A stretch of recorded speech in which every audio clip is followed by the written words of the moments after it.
So g'day Ben, how are you? Yeah, really well, thank you. I'm enjoying the warmth of Canberra. It's a little bit wet, and I'm down in the den as well. So I'm separated from the heating from the house. So I've only just put a heater on, but you know, keep it quick, and I'll warm up, mate.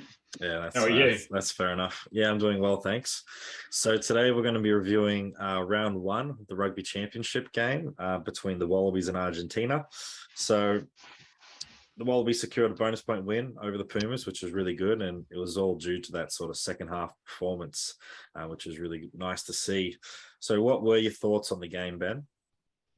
Yeah, I think you summarised it quite well. Then it was a pretty tough first half, and I did really well to hold in there. And there was some really good people keeping them in the game, and there was a lot of go forward from someone that we'll talk about later, Rob Valentini. I think he did a really good job. I think the forwards really stood up quite well, but the second half they executed well, which was something that they've been chasing for a while, is trying to finish that second half, but at almost the last quarter of that second half, and yeah, really good signs. And you think they've gone over to Argentina, and a couple of weeks later put it in a performance like that in a different time zone, and put to bed some of their, I guess, hang-ups from the English tour, which was still really close. It could have gone either way. So positive start to their Rugby Championship. Totally Your agree. thoughts? So yeah, it was a good win. I think that first half you sort of see, I don't know, the ref was a bit sort of excited as well. So hence the reason for a few penalties against, like, a lot of those penalties were reasonable, but you sort of see that, yeah, he was really ready to blow the whistle pretty quickly. So you had to be on your game if you're a player. But yeah, it was disappointing the first half to see that we gave away so many penalties and really couldn't finish off some good opportunities that we had. We finally did finish off one with Jordan Bataille scoring that nice try, but that second half was just really good to show that resilience, to score some really good tries, to put the pressure back on Argentina, and for players to stand up as well.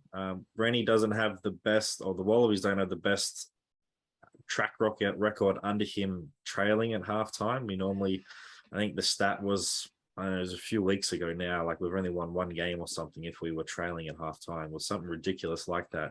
So I had that in the back of my mind. I was like, oh shit, are we gonna go again and not get over that hump? But yeah, it was good to see the players really stand up, put a really good performance in as well.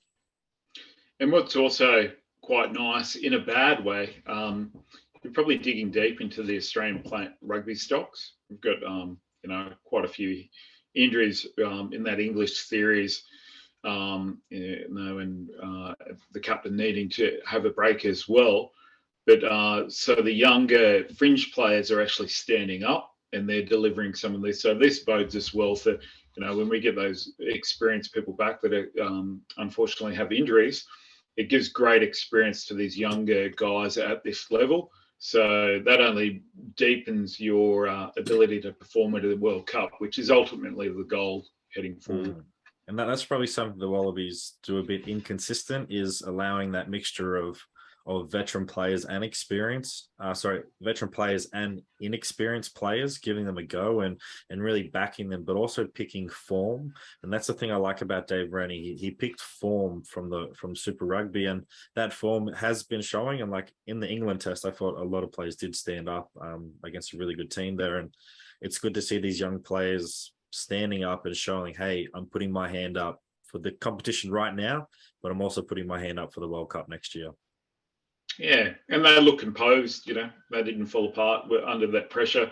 They put that pressure on in the first half and the beginning of the second half to earn the right to actually go on with it. So that's fantastic. And yeah, sometimes that blessing in disguise, a bit of adversity which they're going through. So yeah, and there's always good in a little bit of bad. Totally agree. So who was the standout players from the game, and why was that? For me, I think it's probably Rob Valentini's best performance in a Wallabies jumper. It looked like a very much when he's performing well at the Brumbies level, where his go forward is unbelievable. And why is it unbelievable? Well, he can get caught in some weird positions, and it's not an amazing run up or a line, he's able to fight his way through contact where a lot of other people can't. And it's just testament to the work that he's done over the last couple of years to do that. But yeah, it's a sign that his fitness is quite high because he's doing it quite regularly.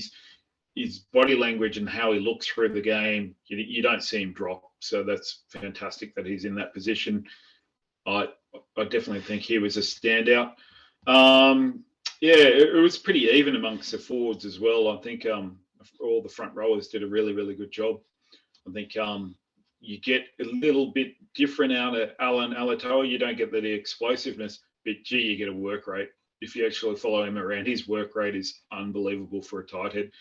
And then you get Flipper, who's just the consummate professional. He's does a really good job. And Falau was spot on with his set piece, which is, that those guys really played their big part in allowing the other guys to play well, and the front rowers, and definitely, like I said, Rob Valentini. How about yourself? I think the good thing about Rob is, like, he was one of my standout players. Is he just runs consistently hard, but he knows how to get his body height down as well for those collisions. You'll see some players sort of go a bit high and they just get stopped straight away, whereas he's making 2 to 3 meters and more in international rugby, and that's super impressive. I don't think people understand how hard it is to get past the advantage line with some world-class defense, especially with defense being such a key factor in world rugby at the moment. And he just runs hard, and he's throwing his body out there, and he's making consistent game line meters, which is awesome to see. So he was definitely a standout. I think for me, it was another one was Tom Wright. I think he's looking very comfortable at that 15, and he's bringing something different as well. It was a shame to see Tom Banks go down really early in that English test. I thought he was playing really well this year, but I think Tom's just sort of found a new position for him, and it's going to be really exciting if he can keep that position throughout the Rugby Championship, just to give him that confidence and learn that position, and then hopefully take that on to the Northern Hemisphere tour as well. So I would say, yeah, those two are probably my key standouts, and probably got a shout out to Reece Hodge as well, to come on into the game, to play a position you don't normally play at, and to kick really good goal kicking as well. I thought that was really good job for him to stand up and really take ownership. Yeah, I really like the fact that you mentioned Rob Valentini's body height, because obviously getting to work with him over a couple of years, not last year, but the years before. One of his big work-ons earlier on, a few years back, was because he was massive and dominant at a more junior level, his body height was an issue, and he did get caught up right a little bit. And he's actually, as he said, massively worked on that, and now it's a real asset rather than being does he do it every time. So yeah, good credit to him.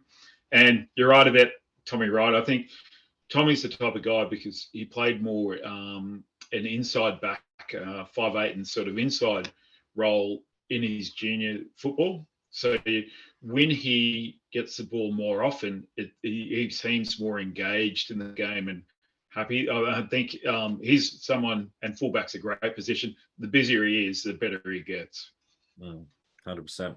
So now we're going to go through the team and just sort of give player reviews. We'll probably do that as, like, say, front row locks and all that, and just sort of see the key highlights that we found, and just any other thoughts we sort of got on them. So we'll go the front row with Slips, Falau, and Alan Alatoa. So I thought they played pretty well as a unit, and you can tell it's when you do pick a unit, because they've just been together for so long, and they scrummaged quite well. For they were a bit unlucky at some times, because some of the referee decisions went against us in those scrums, where you can clearly see the Argentinians, they were folding in and collapsing that scrum. So it'll be interesting to see how they go again this week. But I thought all three, just like as you said, had a really good work rate and just played really good rugby, and were dominant in those set pieces and just did their jobs.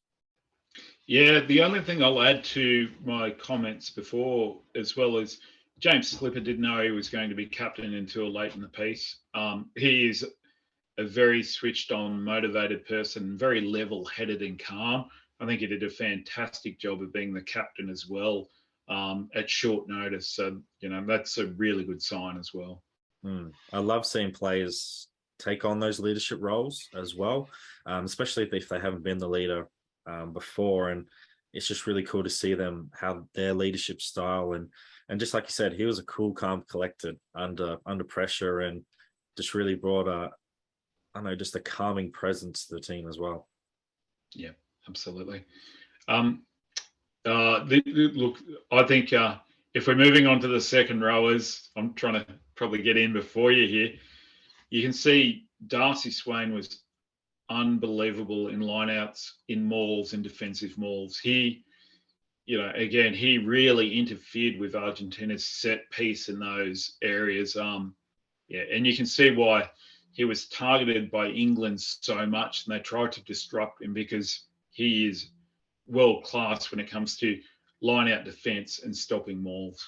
100%. He just showed why he is one of the best in Australia to do that, and also one of the best in the world to do that as well. I think Matt Phillip had a sort of a quieter type of game, but that's probably just allowing Darcy to do his thing, because Phillips really had to stand up in those last two games in the England series. And it's probably nice to have Darcy back so Matt can focus on other things as well. But I think that lock pairing is probably the one we need going forward. When Caden Neville comes back, it'll be interesting to see what happens there, because Caden Neville played extremely well this year, and he has been playing really well the last couple of years. So it will be really interesting for that. But we've got some good depth in the locks at the moment. Yeah, shout out to Caden Neville. Yeah, it's fairly serious, his injury. And he's a professional, and he's a massive body, so he's great to have a tight head as well. He just adds to the scrum. But like I said, that second row pairing on the weekend did a really good job. So moving on to the back row now of Jed Holloway, Rob, and Fraser McWright, a back row we haven't seen before, and it was really interesting. So what were your thoughts on those three? I think Jed was very aggressive and acted as that sort of traditional harder six. I think that was actually quite good. I think he took some of that need away from other people, which was good. We've talked about Rob Valentini and just how good he was, probably the best player on the field. I think Fraser gives a whole lot of energy. I think he's just giving that young, youthful, determined energy, and I think that actually did help us. I think he's got a point of difference, and he's always attempting to get over the ball, which is something we've probably lacked a little bit with recently, is a genuine sort of on-ball threat.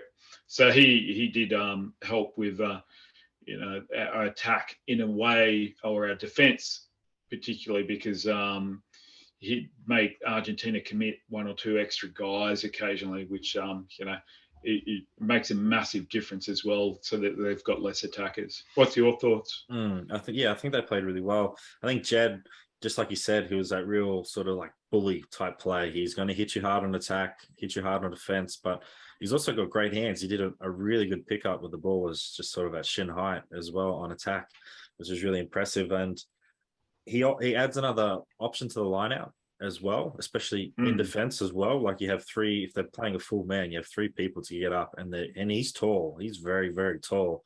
So you have options on defense and attacking. So it's really nice to have that. Whereas sort of previously we've had Rob Leota, who's a bit shorter, so not as sort of a threat compared to Jed Holloway in that lineout. So it was really good to see that. And that's sort of like something like South Africa has done in the past, is having a big, tall back row. And the All Blacks sort of have done that as well recently, having some tall number sixes, like Scott Barrett has been playing at number 6 quite recently as well for the Crusaders. So it's good to sort of experiment and see if it works. And at early signs, it does seem to be working in that position. So it'll be interesting to see if he can back that performance up again this weekend.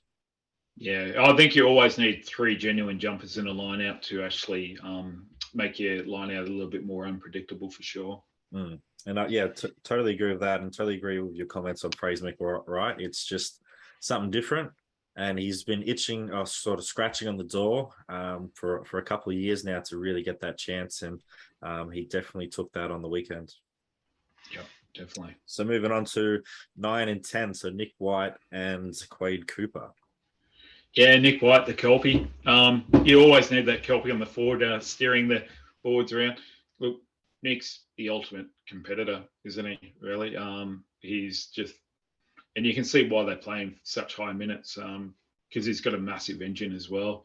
Unfortunate for Paul Quaid. I mean, having a calf injury that kept him out of the Australian versus England series, sort of hurt it on the game day, and then suffering an Achilles, which is that's it sucks as an injury. Hate seeing just he gets better really quickly. So for him, and also rugby in Australia as well. I thought, yeah, Nick was just Nick. He was doing the standard that we expect from him every single week. I think he did get a ball charge down, so he'll definitely work on that and make sure there's a couple of blockers on that charge down early on. There was no one blocking in front, so I was really surprised that sort of happened. But they'll fix that up straight away. And just like you said, he plays high minutes because the trust is there, and he's earned that to play those high minutes. Unfortunate for Quaid. He was sort of trying to build into that game. We'll sort of see what happens on his return, but it's sort of just one of those things. It just happens, unfortunately, but he's the ultimate team man. He'll definitely be keeping around the boys and putting in some advice as well on how to play the game, but also how to manage yourself outside of the game, which is something that he's really matured over the last sort of years. So he'll definitely help Noah out there as well when Noah comes into the number 10 jersey this week. But yeah, all the best for Quaid on his recovery. Yeah.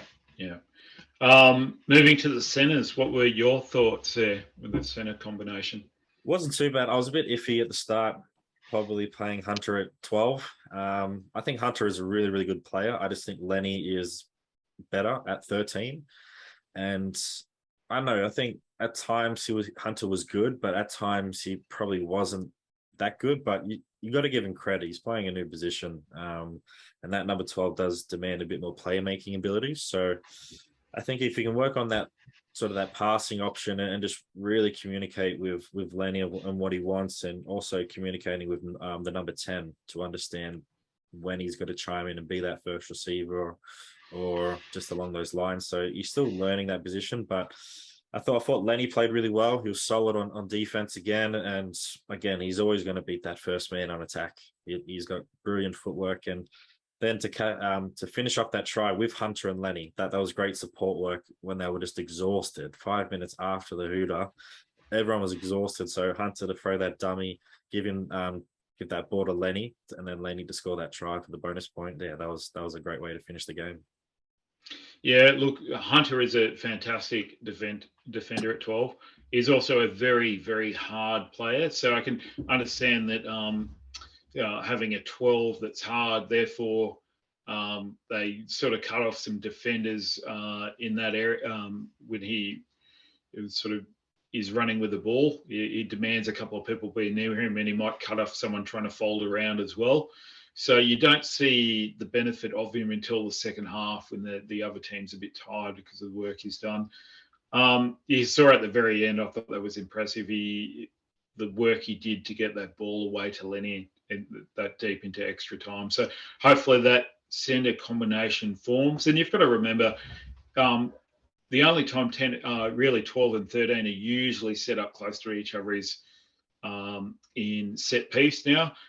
Some might play left, right, or they might be different. So the traditional 12-13 rugby setup isn't the same anymore. It's just set piece that they're actually lined up in that traditional way. No. Lenny, his acceleration and his ability to move laterally really quickly, that's why you want him at 13. He will beat people, but people can't get around him as well. So I think. Does Hunter have that ability at 13? No. So that's why they've got Lenny there. Sorry, what were your thoughts? I cut you off. I don't know. I was just going to say I just probably need to see a bit more from that combination with Hunter and Lenny to sort of make that final decision on, is Hunter going to be my 12 for the rest of the year, and then also for the World Cup next year. I just got to see a bit more, I would say. But it is always hard playing out of position. He's been asked to go into 12 when he naturally is a 13. So if he gets picked again this weekend, hopefully he has learned from that and can play a better game. Yeah, and also we're not in the coaching box or what they determine. Maybe they want to use him in a way where he's actually doing a lot more crash ball doing that. So, as well, that might be the role he wants. They want him to play as well, to set up, not just that phases, but the next couple of phases as well. So, so maybe they don't want that traditional second ball player as well. So I think that's something we've got to be aware of as well when we make comments. 100%. So moving on to the back three. So Marika, Jordan, and Tom. What were your thoughts about their performances? I think they're working well together. I think Marika is for my understanding and watching games lately, he's my pick of the wingers in the world. I think he's hungry. He works off the ball. He pops up. He's determined, and he's a really good athlete. I think he's the world-class winger at the moment. I think Samuel Reese was for the last couple of years, but I think Marika's taken that over. I think Jordan seemed to enjoy probably not having the pressure of the fullback. I think, and he did some really good things on the wing there. Plus, he's also got that ability to kick a little bit better than Marika. So in that pendulum, which is the motion where they're sharing that fullback role depending on where they're on the field, I think he offers a lot as well because of that bigger boot and height, good under the high ball. So he offers that support for Tom, and that's probably allowed Tom to play quite well. Totally agree. And yeah, Marika is the pinnacle when it comes to a winger. He's just doing everything well, and he's not making mistakes. And even if he does make one, he's going to chase you down.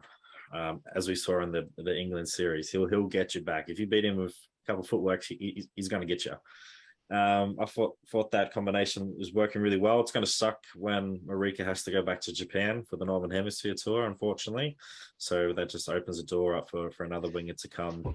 Yeah, it's a period to develop depth. So all of those things we may think we're losing good players, but it's an opportunity to develop someone else. So, even if he wasn't there or he went down, we've got to have the next man up ready to go and have, 10 games under the belt before they're at a World Cup at least. Yeah, totally agree. And by that time, you would hope Andrew Kellaway is nearly back and ready to go.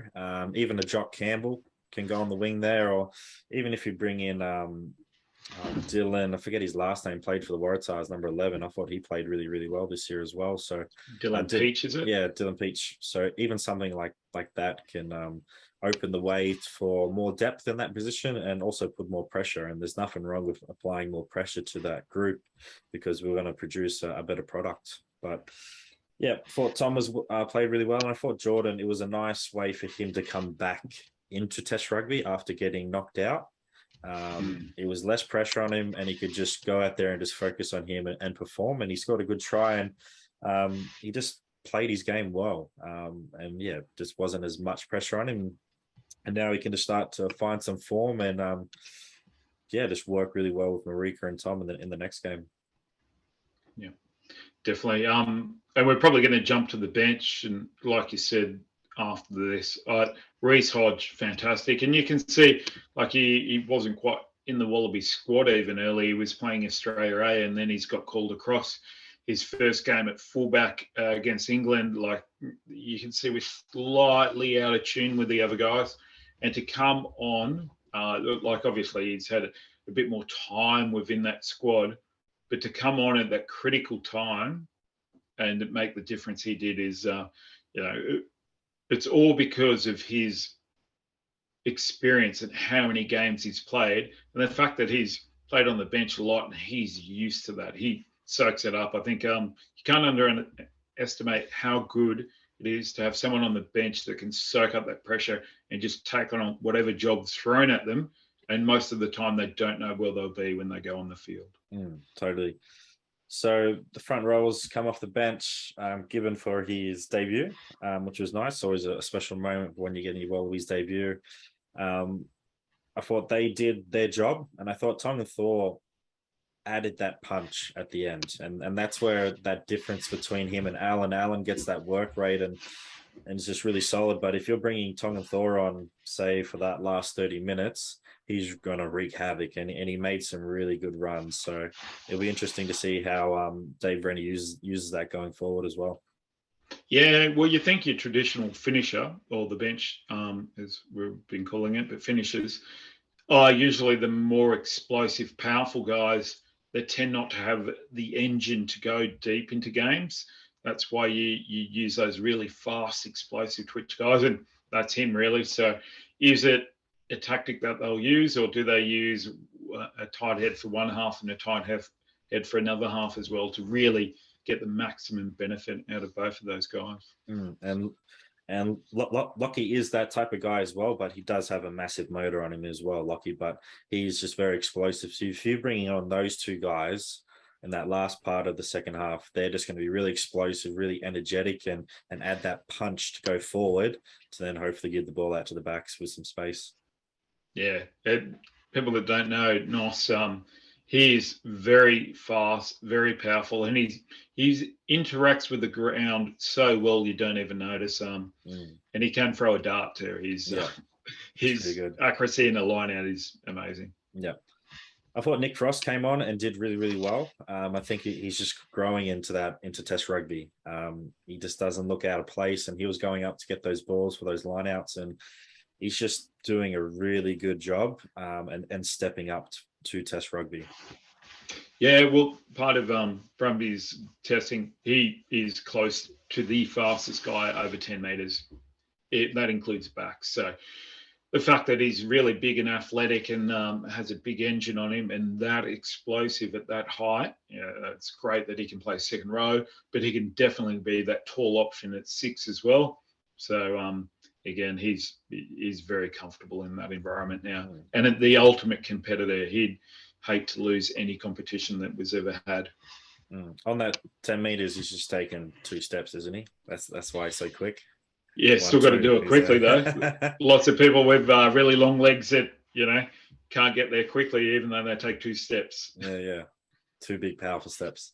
I think Rob Leota is and Pete Samu, they're just really good guys to come off the bench, because Rob Leota adds that factor of you can take off Rob Valentini if it's a bit tired and add that go forward, but he also can fit into the second row if there is an injury.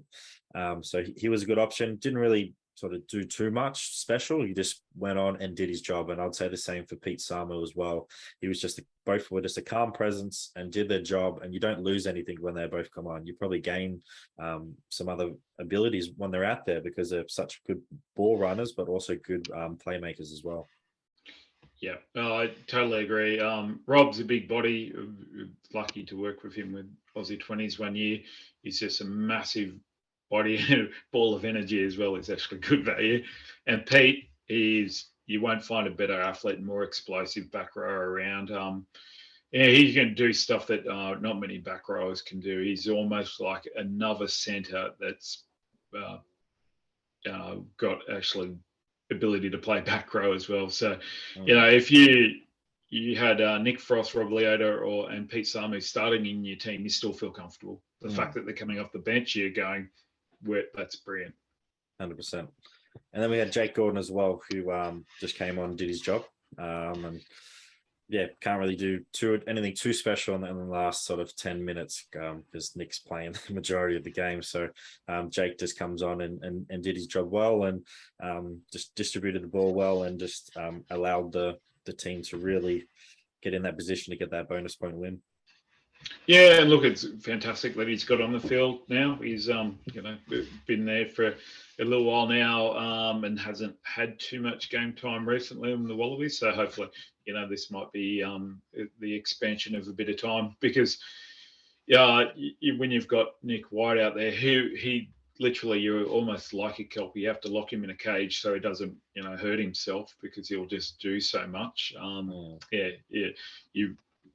We'll have to start using him a bit more sparingly if we want to get the best out of him when it comes time to around World Cup.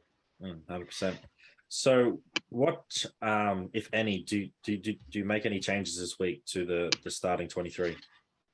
Look, if you do, it's only because of injuries, I think. The only possible one is, do you Nick Frost and Jed Holloway? They're depending on what you want. But other than that, I keep it pretty much the same. I think everyone's earned their place, and unless they're deciding that, Allen and Tongan for do they actually swap places?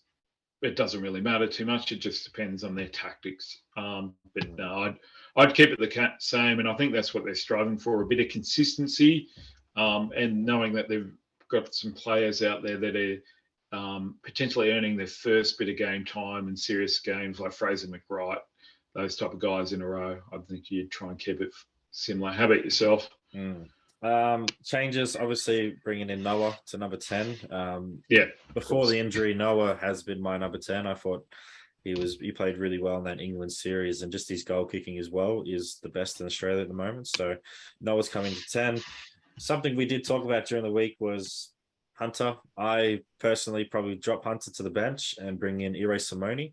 I just like Ire a bit better at the moment. I thought he played really well for the Brumbies this year and had his best season ever. So I would probably bring in, make that change, drop Hunter to the bench, probably have a 3 backs on the bench instead of having 2 backs on the bench. But I think we had all those forwards on the bench because the forwards have been a bit injury prone at the moment, and slash Argentinians are quite big bodies as well. So I'd make those 2 changes, and I probably like Tate McDermott. I'll probably bring Tate in for Jake Gordon. I just think Tate adds a bit more spark around the ruck and is a bit quicker to catch those people out, and bringing him late on in the second half with those explosive players as we just named off the bench. I think that's a really good combination to have, and you could probably score some really good tries with them. Yeah, it's interesting you say that around Hunter and Ire. I think Ire's one of the most skillful players going around. I think maybe their worry is the physicality of that next level. Does he have that? I think he potentially can do that. And of course, like I was saying, with injuries, Noah comes on there. And we know how good Tate is. He actually speeds games up when he comes off. So that's really good comment there. So what do you want to see improved by the Wallabies this week? I think they're actually, if they can, what they did in the second half, if they can do it in both halves, I think pretty happy. I think they're earning their right to play pretty good footy at the moment. I think we're actually heading in a really good direction with Aussie rugby at the moment at that Wallaby level. I think you're seeing some really positive signs, and I think we can get in a bit of a negative conversation, but I think we're going quite well. I think we're actually making those incremental improvements, and under some adversity while we're missing people, and not making excuses that we're not performing when we are because of injuries or people missing. You don't hear that anymore, and I think that's a really good narrative change. So I think we're actually just doing what we're doing, and it's a consistency thing. And I think we saw with our set piece, we were much more consistent. What a difference that makes. So if they can keep that up, I think it's going to be a good game for us. Totally agree. I think the things I want to see this week is probably just a bit more improvement on the kick chase. That try Argentina scored, and it was a really good try. You can question if the pass is forward or not, but that's here or there. That's rugby. I just want that kick chase consistency, especially when we're building towards playing some other teams in the Rugby Championship. Obviously, we can't think too far ahead, and we really got to focus on this game, but we don't want that to happen again this weekend with a try coming like that, just because you don't know how close the game's going to be. So I think improvements on that would be really nice, and just also having the discipline to take a step back on defense. The Argentina got pinned a few times, and we did as well in that first half. So if they can take that step back and fix the kick chase, I think we'll be in a really good stead for when the game happens, and hopefully get the result that we want. Yeah. Really good comments there. I don't disagree with any of those. I think if you saw both teams get penalised and wanting to take a step back, that might be a comms thing coming from the referee, communicating that a little bit quicker rather than blowing the whistle, allowing people to actually get back on side. Yeah, but there were a few times where Australia actually used the tactics of Nick would slap Rob to say the ball's coming out, and then they got him a few times. And Darcy did a couple of fake throws off the top, which caught them out. So definitely agree with what you're saying, but Australia did use those tactics if you didn't notice that out watching. Okay, yeah, good point. I didn't pick up Darcy's one off the we did a couple times. Yep. So trying to. You must have a bigger TV than me, mate. I might have to borrow yours. It's not that big. It's just it's just the vision, mate. The vision, the 2020 vision that I got going. Yeah, younger eyes, huh? Yeah. So, what do you want to see improved by the refs? Was there anything last week that sort of stands out? I think if you Angus Gardner's game with South Africa versus the All Blacks, you actually saw in the media the praise that he got. Did you catch any of that praise? Didn't. Yeah, there was actually praise going from both sides, thinking that he did a really good job. I think, it's really hard. I think because each ref has their own unique interpretation, and they've got their the rules or their laws that World Rugby are pushing to be enforced. I think referees that communicate in a positive way and give information before blowing penalties makes a big difference, because people aren't standing around going, well, why was that? When they understand that there's comms coming early about doing that or not doing that, or if they're doing a good job, people defaultly toe the line.